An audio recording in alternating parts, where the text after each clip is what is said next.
नमस्कार, मैं प्रवीण सेठी, city News Jharkhand में आपका स्वागत है। और आइए खबरों में बढ़ने से पहले एक नजर डालते हैं अब तक की मुख्य सुर्खियों पर।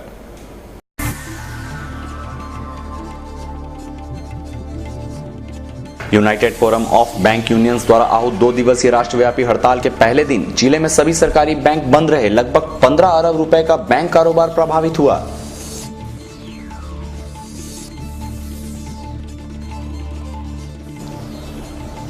शहर के नामी गिरामी कोऑपरेटिव कॉलेज अपनी बदहाली पर आंसू बहा रहा है।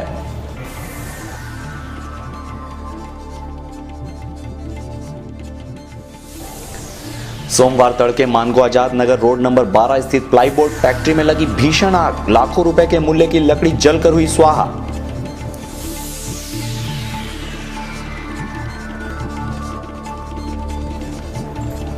और जमशेदपुर बार एसोसिएशन चुनाव में नामांकन पत्र वापसी के अंतिम दिन भी किसी प्रत्याशी ने नामांकन पत्र वापस नहीं किया।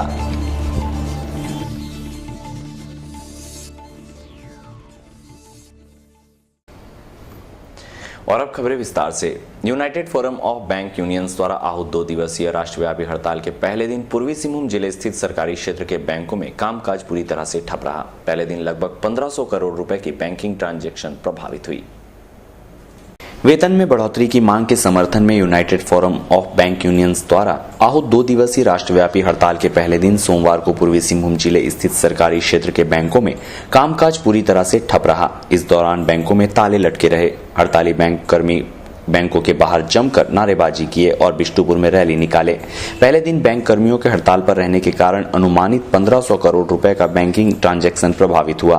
हड़ताली बैंक कर्मियों ने अपनी मांग जायज बताते हुए कहा 10 लाख बैंक कर्मी 2 दिवसीय राष्ट्रव्यापी हड़ताल पर हैं। उन्होंने कहा यदि केंद्र सरकार उनकी मांग पूरी नहीं की तो बैंक कर्मी कड़ा कदम उठाएंगे।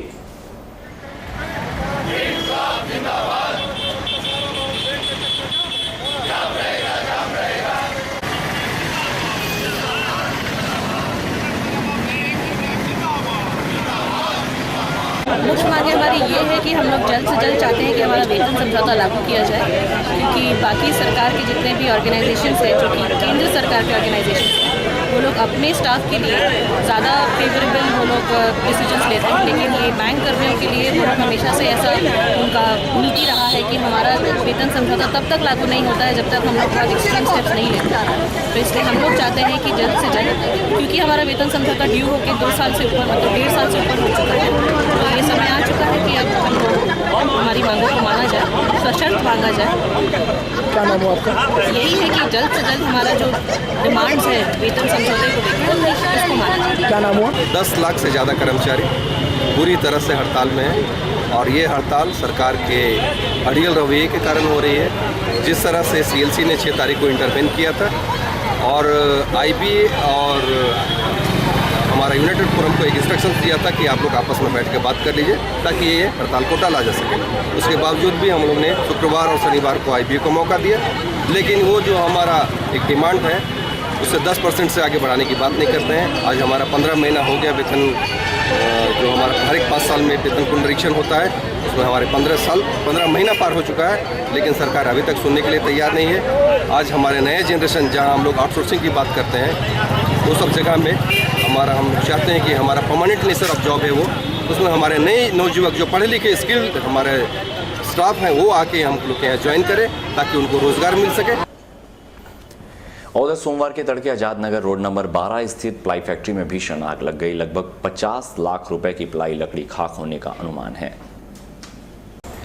सोमवार के तड़के आजाद नगर रोड नंबर 12 स्थित प्लाई फैक्ट्री में भीषण आग लग गई। आग लगने के काफी देर बाद 8 दमकल घटनास्थल पर पहुंचे। दमकलों के काफी मशक्कत के बाद आग पर काबू पाया गया। बताया जाता है लगभग 50 लाख रुपए मूल्य की पलास की लकड़ियां आग की चपेट में आ गई। इस संबंध में फैक्ट्री मालिक हाफिज वासिमुल्ला ने बताया शॉर्ट सर्किट की वजह से यह आग लगी है।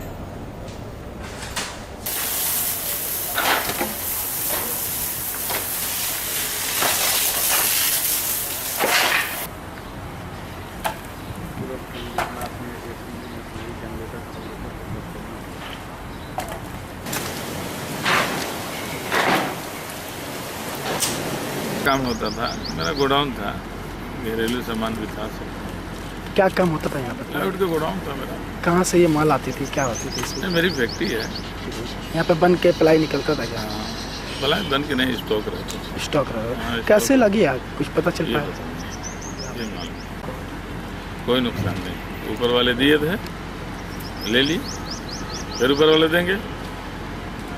ऊपर वाले पे भरोसा रखते हैं, इंसान पे नहीं। तो इसका बदल ऊपर वाले देंगे। दुनिया में कौन देगा? मांगना भी नहीं किसी से, नहीं हाथ फैलाएंगे, नहीं मदद मांगेंगे। जो हुआ फिर मेहनत करेंगे, फिर। और उधर कोऑपरेटिव कॉलेज अव्यवस्था का केंद्र बन गया है। कथित छात्र नेताओं की कारगुजारी के कारण यहाँ शैक्षणिक माहौल चौपट बनता जा रहा है और प्रशासन की कारगुजारी भी कम हैरतअंगेज नहीं है। कोऑपरेटिव कॉलेज अपने मूल उद्देश्यों से भटक रहा है। कथित छात्र नेता व बाहरी लोगों का कॉलेज परिसर में जमावड़ा रहने के कारण शैक्षणिक वातावरण चौपट होता जा रहा है। और तो और कॉलेज के प्राध्यापक और शिक्षकेतर कर्मचारी सहमे रह रहे हैं। असामाजिक तत्वों द्वारा शिक्षकेतर कर्मचारियों को गाली गलौज करना रोजमर्रा बन गई है। पिछले दिनों आंसू के छात्र नेता मनोज चौबे ने शराब के नशे में शौकत अली नामक कॉलेज कर्मी की जेब में हाथ डाल दिया। इतना ही नहीं, छात्र नेता ने 4-5 थप्पड़ भी जड़ दिए। उक्त कर्मी ने मनोज चौबे के खिलाफ बिष्टुपुर थाने में शिकायत भी दर्ज की है। बावजूद पुलिस ने छात्र नेता को अभी तक गिरफ्तार नहीं किया है। इस हादसे पर कॉलेज कर्मी आक्रोशित हैं। सोमवार को कॉलेज परिसर में शिक्षकेतर कर्मियों की बैठक आयोजित की गई। शिक्षकेतर कर्मी संघ के कॉलेज के अध्यक्ष सत्यनारायण पांडे ने सांसद और विधायक से गुंडा तत्वों से निजात दिलाने की गुहार लगाई है। उन्होंने धमकी भरे शब्दों में कहा, यदि दोषी छात्र नेता को गिरफ्तार नहीं किया गया तो कोल्हान विश्वविद्यालय के सभी 14 कॉलेजों के शिक्षकेतर कर्मी बेमुद्दत हड़ताल पर चले जाएंगे। इसलिए हम यहाँ का हर एक राजनेताओं से, अपूर्वी सिंह का सांसद जी से, विधायक जी से, हर एक राजनीतिक पार्टी से आग्रह करते हैं कि महाविद्यालय को बचाने में बढ़ चढ़ के हाथ बढ़ावें और ध्यान दें। वहीं कॉलेज कर्मी शौकत अली ने घटना की जानकारी देते हुए कहा, ऐसे बैठा था, वो आके पीछे से बोला, अबे उठो, साला गाली गलौज किया हमारे साथ। उसके बाद फिर पॉकेट में हमारा हाथ डाल दिया, जबकि हम हाथ पॉकेट में पैसा निकालने का कोशिश किया, लेकिन हम पकड़ के रखे थे इसलिए नहीं निकाल पाया।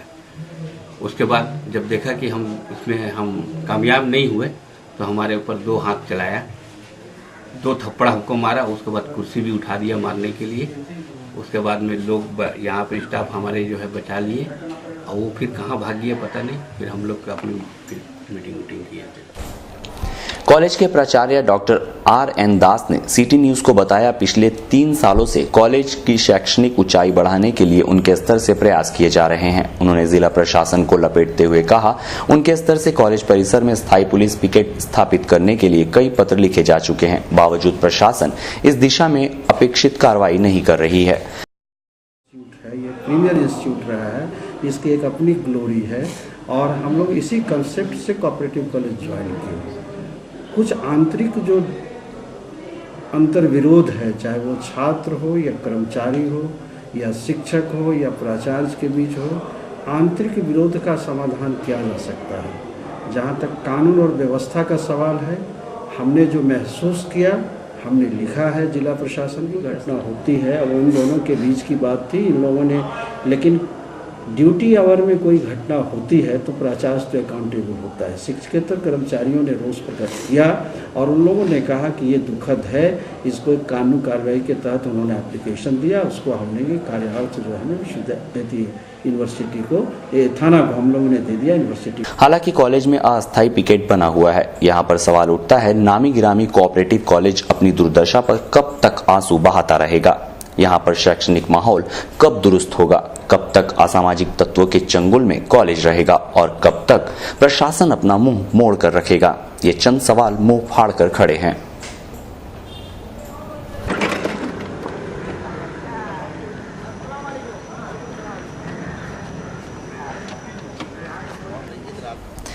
उधर जमशेदपुर जिला बार एसोसिएशन के चुनाव के लिए खड़े उम्मीदवारों के नामांकन पत्र वापसी के दिन भी किसी ने नामांकन पत्र वापस नहीं लिया।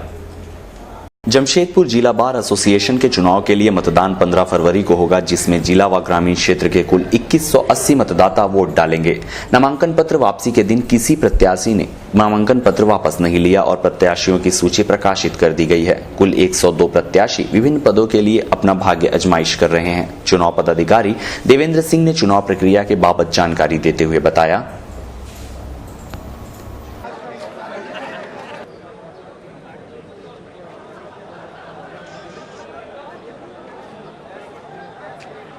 तो कोई भी प्रत्याशी अपना नाम वापस नहीं किया है। तो चूँकि जो टोटल जो कैंडिडेट है 102, इसी पर चुनाव होगा, जिसमें प्रेसिडेंट के लिए 3 है, वीपी के लिए 9 है, जनरल सेक्रेटरी के लिए 6 है, जॉइंट सेक्रेटरी के लिए 26 है और ट्रेजर के लिए 6 है, असिस्टेंट ट्रेजर के लिए 11 है, एक्जीक्यूटिव के लिए 41। चुनाव कब होने जा रहा है? 15 तारीख को चुनाव होगा, 15 फरवरी को, और 16 को हम लोग मतगणना करेंगे।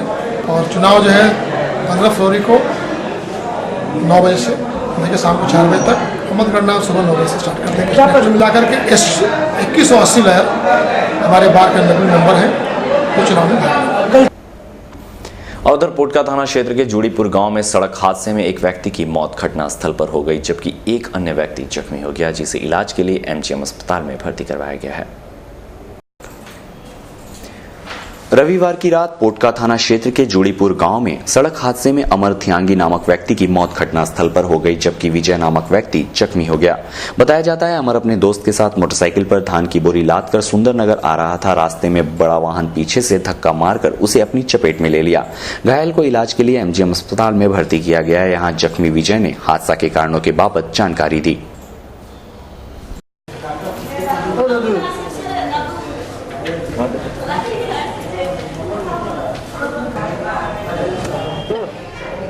पीछे से ठोक दिया। कौन ठोक दिया? ये गाड़ी वाला। अच्छा, आप लोग चावल लेके आ रहे थे गांव से। अच्छा, कौन गांव से? किलकेपुर। अच्छा, सुंदरनगर के गए, पीछे से गाड़ी ने एक्सीडेंट कर दिया ना। अच्छा, तो फिर कहाँ गया? हाँ, गाड़ी वही चला रहे थे? नहीं, हम चला रहे थे। पीछे से ये किया ना, उसको ज्यादा लग गया। और यहाँ हम आपको बता दें कि रेणु बारी की मौत का मामला हादसे से हत्या के रूप में तब्दील हो गया और आदित्यपुर पुलिस ने मृतिका के पति परशुराम बारी को गिरफ्तार कर सबको चौंका दिया है। यहाँ हम आपको बताते चले कि विगत दिनों रेणु बारी के पति परशुराम बारी के बयान के आधार पर आदित्यपुर जीआरपी ने आदित्यपुर रेलवे क्रॉसिंग पर मृत पाई गई रेणु बारी को रेल हादसे में मारी गई कहकर शव को आदित्यपुर पुलिस को सौंप दिया। इस मामले पर से पर्दा तब उठा जब मृतिका के परिजन, खासकर उसकी मां ने रेणु बारी के पति पर अपनी बेटी की हत्या का आरोप लगाते हुए आदित्यपुर थाने में मामला दर्ज कराया। मृतिका की मां का आरोप है कि उसका दामाद भयंकर शराबी है। वह आए दिन उनकी पुत्री एवं अपनी बेटी को शराब के नशे में मारा पीटा करता था, जिसकी शिकायत मेरी बेटी बराबर हमसे किया करती थी। मां का आरोप है कि उसके शराबी दामाद ने उसकी बेटी की हत्या कर शव को रेल लाइन पर डालकर हादसे का रूप दे दिया। आरोप के बाद पुलिस ने हादसे के इस मामले को हत्या में तब्दील करते हुए मृतिका रेणु बारी के पति परशुराम को गिरफ्तार कर लिया है। যখন থেকে বিয়া দিয়েছে মানে কোনো দিন মানে সুখ শান্তি হলো না, কোনো দিন মানে শান্তি পাইলো না। पैसा वैसा मांगता था क्या? না, সব দিন মদ দদ খেত না, মানে বিয়ে করে নিয়ে গেছে তখন থেকে মদ দদ খাওয়া শুরু করে দিয়েছে। আগে নাই খাইতো, অশান্তি মানে সব দিন করতে আমাদের মাঝে মধ্যে টর্চার হতো। মানে বাচ্চাটা যখন হলো তখনও মায়ের পাইয়েছে, লড়া তো দিনও মারিয়েছে। আর তারপরে আরো আমার মেয়েটা 1 বছর না বিয়া হইতে হইতে বাচ্চাটা তখন হয় না, তখনও নদী ঝাঁপ দিয়ে দিয়েছিল, তাও আমরা কোনো করলাম না। जबकि परशुराम की मां अपने बेटे को बेकसूर बता रही है और घटना को एक दुर्घटना कह रही है। बहरहाल पुलिस ने मामला दर्ज कर परशुराम को गिरफ्तार तो कर लिया है, किंतु अभी अनुसंधान बाकी है। तो आपकी बेटी के साथ जो है मारपीट उसका पति क्यों करता है? थोड़ा बहुत किसका घर में नहीं होता है, सबका घर में होता है। तो उस दिन क्या घटना घटा था? हाँ? उसको शाम को हुआ, हम खा के गया था सोने के लिए, मेरा भाई तो फिर हम खा के गया सोने के लिए, वो लोग उनका हो गया तो चुपचाप सुबह चुपचाप वो लोग दोनों। तो मारपीट हुआ था रात में? रात को हुआ था, लड़का को हिया बजा और गोला में लगा लड़का को। हाँ, लड़की को क्या चीज से मारा? लड़की को नहीं मारा। तो फिर कैसे मर गई लड़की? लड़की जाके हमको टिफिन उपिन दे के भर के टिफिन उपिन दे के हमको चला गया हुआ। रेलवे लाइन में। हाँ। और उधर जुगसलाई स्थित सामुदायिक स्वास्थ्य केंद्र में अव्यवस्था के कारण 5 नवजात शिशुओं की मौत एवं लापरवाही बरतने वाले डॉक्टरों के विरुद्ध कार्रवाई करने की मांग को लेकर आप पार्टी का प्रतिनिधि मंडल डीसी को ज्ञापन सौंपा। विगत कुछ महीने पहले जुगसलाई स्थित सामुदायिक स्वास्थ्य केंद्र में कुव्यवस्था के कारण 5 नवजात शिशुओं की मौत हो गई थी। उन बच्चों के मौत के कारणों में डॉक्टरों की लापरवाही सामने आई थी, जिससे आक्रोशित होकर दोषी डॉक्टरों के खिलाफ कार्रवाई करने साथ ही अस्पताल की व्यवस्था में सुधार लाने की मांग को लेकर आप पार्टी का प्रतिनिधि मंडल डीसी को ज्ञापन सौंपा, जहां इस संबंध में आप पार्टी के नेता ने जानकारी दी।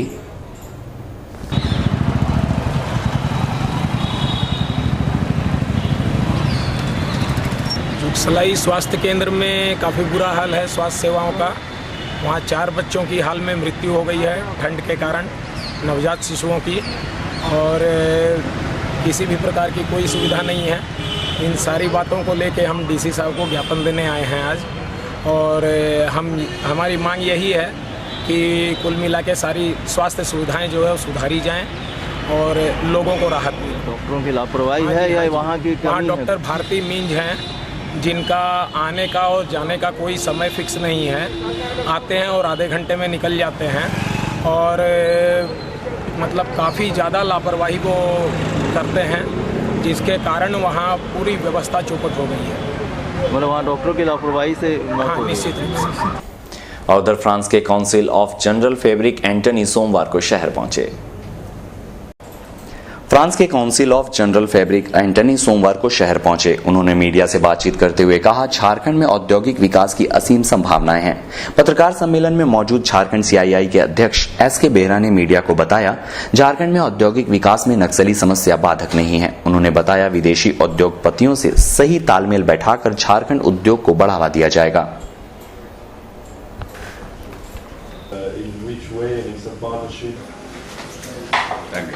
सीआई की तरफ से झारखंड का जो रोड मैप है उनको पूरा दिया अभी आप लोग के सामने। जो बिजनेस डेवलपमेंट का है, इन्वेस्टमेंट का है, वो सारा चीज़ दिया हुआ। अभी कल जो बात करेंगे इसको स्टडी करने के बाद तो जरूर झारखंड गवर्नमेंट से बात करेंगे। चीफ सेक्रेटरी से उनका मीटिंग है, उसके बाद सीएम से भी मीटिंग है, तो करेंगे उसके बाद।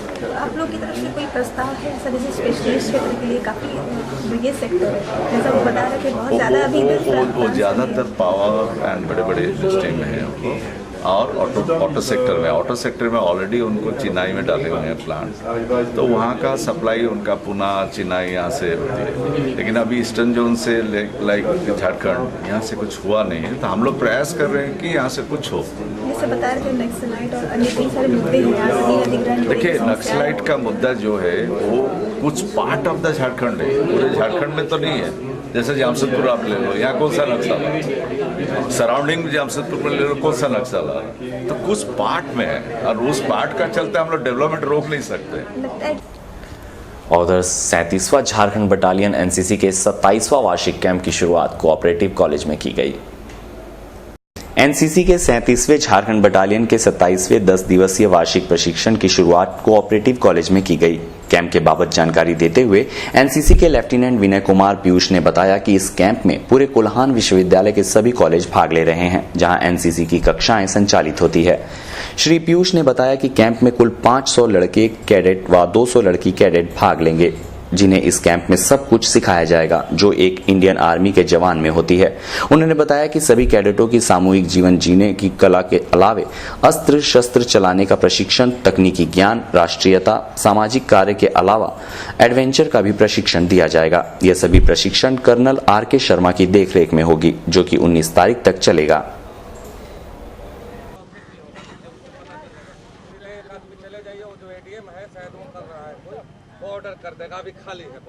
आज से 37 झारखंड बटालियन एनसीसी के अंतर्गत वार्षिक प्रशिक्षण कैंप 27वां कैंप इसका चालू हो रहा है। इसके अंतर्गत लगभग 500 बॉयज़ कैडेट और 200 गर्ल्स कैडेट इसमें हिस्सा लेंगी, और इसी के अंतर्गत 16 तारीख को आपको बी का एग्ज़ाम होगा, सर्टिफिकेट बी का, और 17 तारीख को सी सर्टिफिकेट का एग्ज़ाम होगा। इस कैंप के अंतर्गत हम सामूहिक जीवन जीने की कला, राष्ट्रीयता और इसके अंतर्गत सामाजिक कार्य और इसके साथ ही साथ विभिन्न अस्त्र शस्त्रों को चलाने की तथा उसकी तकनीकी जानकारी तथा विभिन्न एडवेंचरस कार्यक्रम इन सब तमाम चीज़ों की एक पूरी जानकारी दी जाएगी। इस कैंप के दौरान इंडियन आर्मी के एक जवान में जो जो विशेषताएं होती हैं, जो जो उसकी दक्षताएं होती हैं, जो जो उसके स्किल्ड होते हैं, उन सब तमाम चीज़ों की ट्रेनिंग दी जाएगी। और यहाँ लेंगे एक छोटा सा ब्रेक, आप बने रहिए हमारे साथ।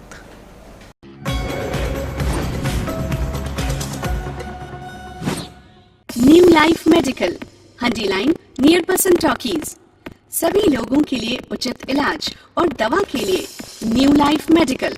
हमारे यहाँ ओपीडी की सुविधा में शहर के ही नहीं बल्कि देश के ख्याति प्राप्त डॉक्टर्स अपनी सेवा देते हैं। General physician, gynaecologist, orthopaedic, ENT एवं सभी रोगों के डॉक्टर अपनी सेवा प्रदान करते हैं। साथ ही साथ हमारे यहाँ मधुमेह एवं उच्च रक्तचाप के लिए विशेष डॉक्टर आपकी सेवा के लिए हर रोज उपलब्ध हैं, जो कि international diabetic federation, public health foundation of India, doctor Mohanam diabetic academy Chennai एवं अपोलो हॉस्पिटल हैदराबाद से मान्यता प्राप्त हैं। फार्मा के क्षेत्र में हमारे यहाँ सभी ब्रांडेड एंड रिनाउंड कंपनी की दवाएं मिलती हैं, जिनका रखरखाव उचित निर्देश में होता है। हमारा पता न्यू लाइफ मेडिकल, हंडी line, near Person Talkies, Sakchi, Jamshedpur.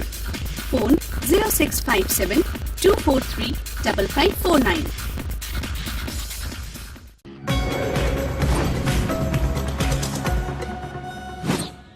City News Jharkhand अब 24 घंटे पूरे जमशेदपुर में देखें। सिटी न्यूज झारखंड अब नए अवतार में 24 घंटे विज्ञापन दाता अपना तथा अपने संस्था का विज्ञापन देकर व्यावसायिक लाभ उठा सकते हैं, क्योंकि हम जुड़ गए हैं सीधे तौर पर जमशेदपुर के 3 लाख घरों से। 24 घंटे 3 लाख घर, लगभग 15 लाख दर्शकों के बीच की सीधी कड़ी। सिटी न्यूज झारखंड, आवाज जन जन की। देखते रहिए आपका अपना चैनल।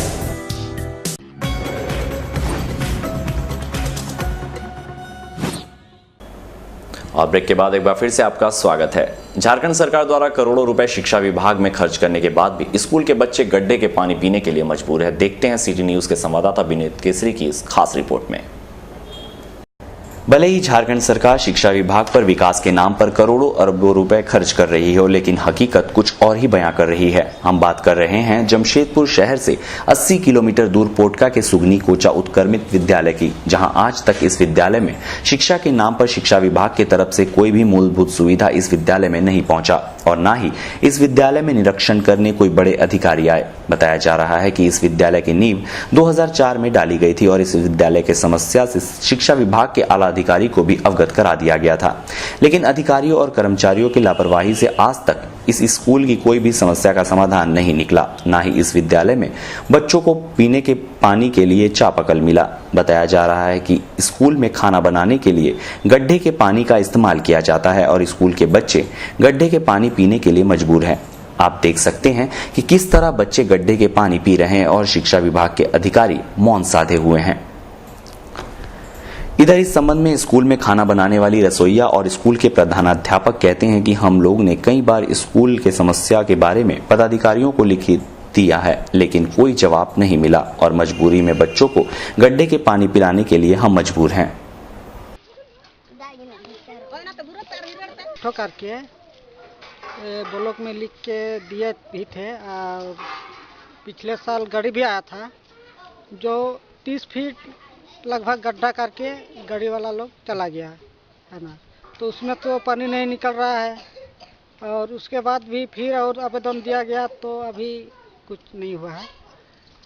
अभी कहाँ से पानी? अभी पानी का तो बहुत दिक्कत है। अभी देखिए वो जो तालाब है, तालाब के किनारे एक तो गड्ढा है, वहीं से लाना पड़ता है और बच्चों को भी वहीं भेजना पड़ता है। नहीं तो आपने क्या लिखित सूचना दिया था? हाँ, एक तो देखिए तो मंथली रिपोर्ट में जाता ही है। गाँव में जल नहीं है।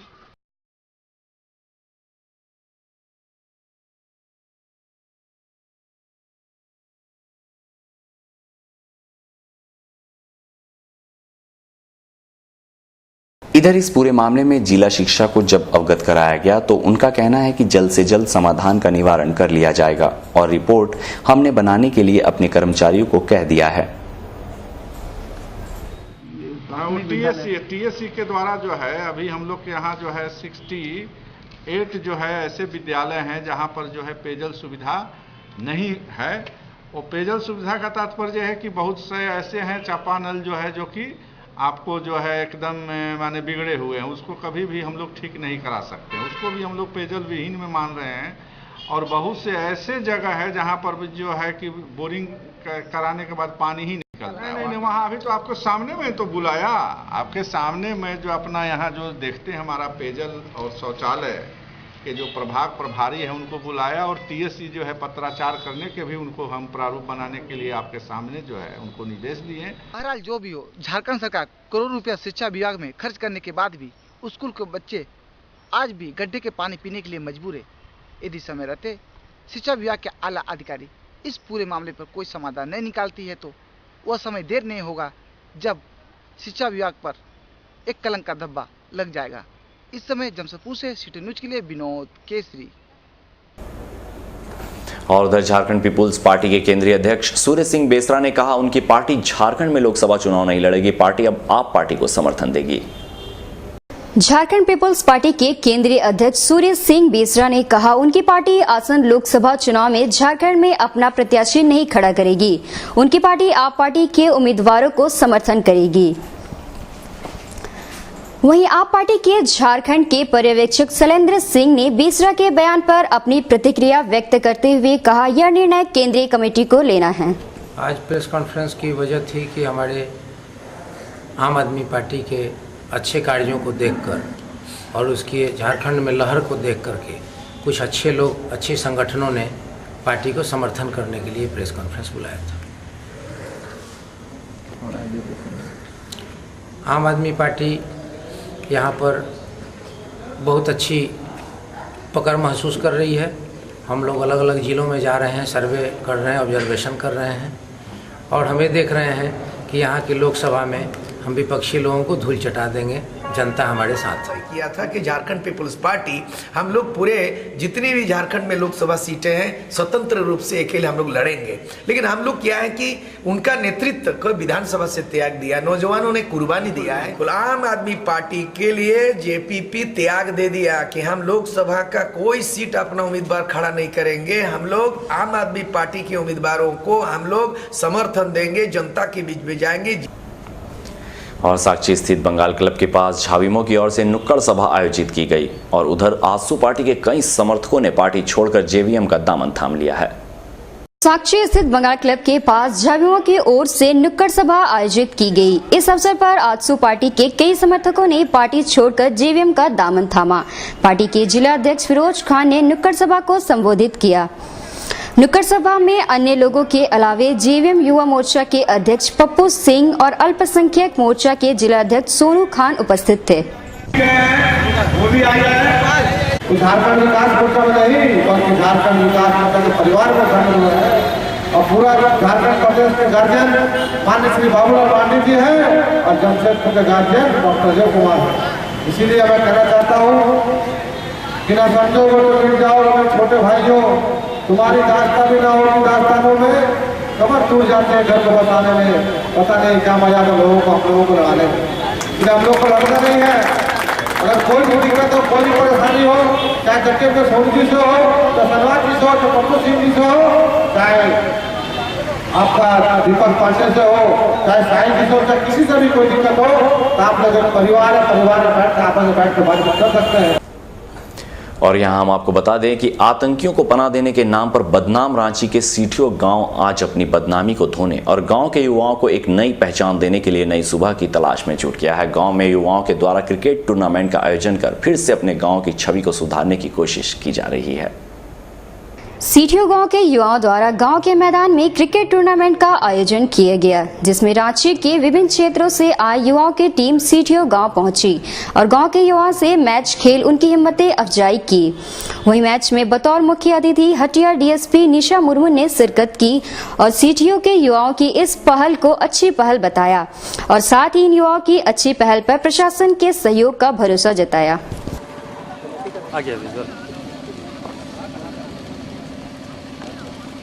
काफी अच्छा मनीष गेंदबाजी करते हुए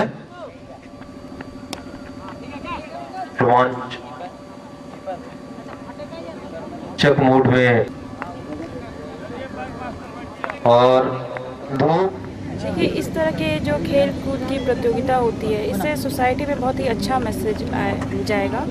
और क्योंकि इसमें लोग जो यहाँ के लोग हैं वही पार्टिसिपेट करते हैं, तो ये उनके लिए भी बहुत अच्छा रहेगा कि उन्हें भी आगे बढ़ने का मौका मिलेगा। आज प्रशासन किस रूप में देख रहे हैं, जैसे यहाँ के लोग स्पोर्ट्स से संलिप्त हो रहे हैं, लिप्त हो रहे हैं? देखिए, खेल तो यहाँ बहुत पहले से ही चल रहा था, मतलब 8 सालों से क्रिकेट का जो ये प्रतियोगिता है यहाँ पे चल रही है। अब है कि पुलिस इसमें आ रही है, इन्वॉल्व हो रही है, तो ये भी एक अच्छा मैसेज जाएगा सोसाइटी में। अच्छी पहल मानी जा सकती है। अच्छी पहल मानी जा सकती है इसे। काफ़ी सुर्खियों में रह चुका है। हाँ। सुर्खियों में तो रहा है सीटीओ, बट गलत कारणों से। लेकिन अब क्या है कि एक व्यक्ति की वजह से पूरा सीटीओ गांव को बदनाम करना तो अच्छा नहीं रहेगा। तो यहाँ पे कुछ पॉजिटिव चीज़ भी है, यहाँ के लोग भी काफ़ी पॉजिटिव है। यहाँ आके मुझे ऐसा फील हुआ कि यहाँ के लोग काफ़ी इनोसेंट हैं, तो मैं कहना चाहूँगी कि ये एक अच्छी पहल है। और उधर बिष्टुपुर में 2 दुकानदारों के आपसी विवाद के कारण राहगीरों को परेशानियों का सामना करना पड़ रहा है। बिष्टुपुर राम मंदिर मुख्य सड़क के समीप खुराना ऑटो पार्ट और सिंगल ऑटो पार्ट के बीच चल रहे आपसी विवाद के कारण दोनों दुकानदारों ने सड़क पर ही हेलमेट भारी मात्रा में रख दिए, जिससे आम राहगीरों को काफी परेशानियों का सामना करना पड़ रहा है। इधर इस संबंध में खुराना ऑटो पार्ट के मालिक और सिंगल ऑटो पार्ट के मालिक से पूछे गए तो दोनों दुकानदारों ने अपने अपने विचार रखे और एक दूसरे पर आरोप प्रत्यारोप करने लगे। इधर इस मामले में राहगीर का कहना है कि 2 दुकानदारों के आपसी विवाद के कारण हम लोगों का सड़क पर चलना मुश्किल हो गया है और आए दिन सड़क जाम हो जाती है। इधर इस संबंध में ट्रैफिक डीएसपी को अवगत कराया गया तो उनका कहना है कि यह मामला जेनेसी के क्षेत्र में आता है, लेकिन हम एसडीओ को इस पूरे मामले से अवगत कराएंगे और ऐसे लोगों पर कार्रवाई होगी। जो सड़क जो है नीचे, ये जरूर है कि उसमें सारे लोग दुकानदार अपनी दुकान को आगे बढ़ा दिए, जिससे वो रास्ता बहुत संकीर्ण हो गया है। इस संबंध में हम लोग अपने अनुमंडल दंडाधिकारी को ध्यान आकृष्ट करेंगे और संबंधित थाना प्रभारी को भी हम निर्देशित करने जा रहे हैं कि उसमें जो भी आगे बढ़ के दुकानदार अपनी सामान रखते हैं या अतिक्रमण किए हैं, उस अतिक्रमण को हटाने के लिए शीघ्र से शीघ्र कार्रवाई की। सभी दुकान और श्याम महोत्सव पर साक्षी बाजार में विशाल आकर्षक शोभा यात्रा निकाली गई। श्याम महोत्सव पर सोमवार को साक्षी बाजार में विशाल आकर्षक शोभा यात्रा निकाली गई। शोभा यात्रा में आकर्षक झांकी थी तथा बड़ी संख्या में श्याम भक्त महिलाएं शोभा यात्रा में शामिल थी। आइए आपको दिखाते हैं श्याम महोत्सव शोभा यात्रा का एक नजारा।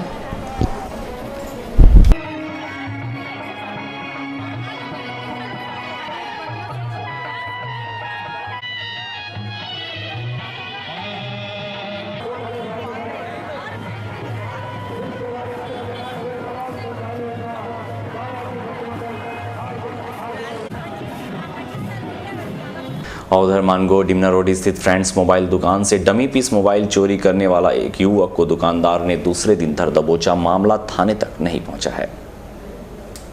मानगो डिमना रोड स्थित फ्रेंड्स मोबाइल दुकान में उमेश कुमार नामक युवक रविवार को मोबाइल खरीदने की आड़ में मोबाइल की डमी पीस चुरा कर ले गया।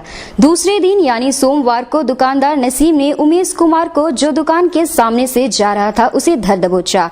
मामले की बाबत जानकारी देते हुए नसीम ने बताया,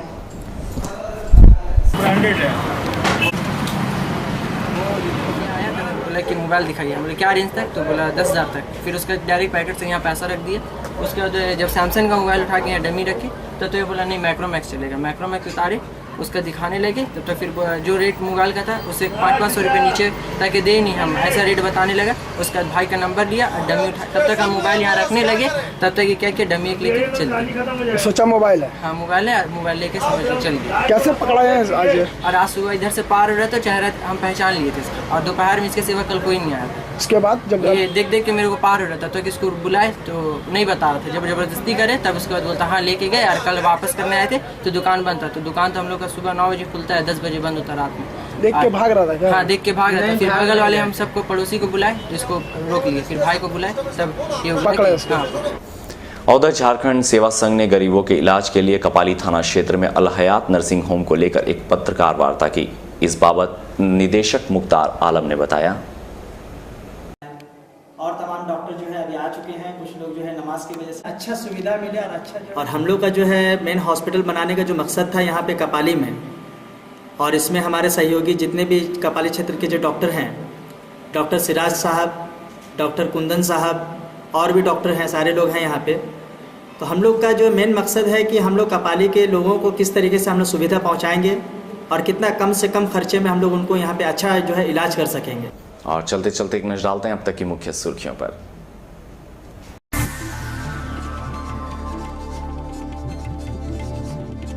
United forum of bank unions द्वारा आहूत 2 दिवसीय राष्ट्रव्यापी हड़ताल के पहले दिन जिले में सभी सरकारी बैंक बंद रहे। लगभग 15 अरब रुपए का बैंक कारोबार प्रभावित हुआ।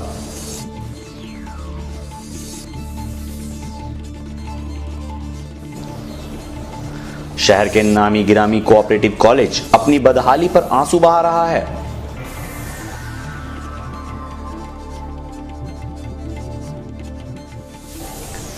सोमवार तड़के मानगो आजाद नगर रोड नंबर 12 स्थित प्लाईबोर्ड फैक्ट्री में लगी भीषण आग। लाखों रुपए के मूल्य की लकड़ी जलकर हुई स्वाहा।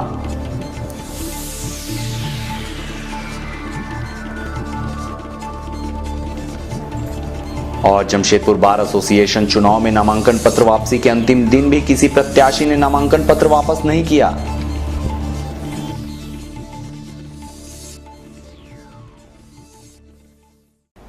और आज के लिए बस इतना ही। हम फिर मिलेंगे नई खबरों के साथ, तब तक के लिए हमें दीजिए इजाजत। नमस्कार।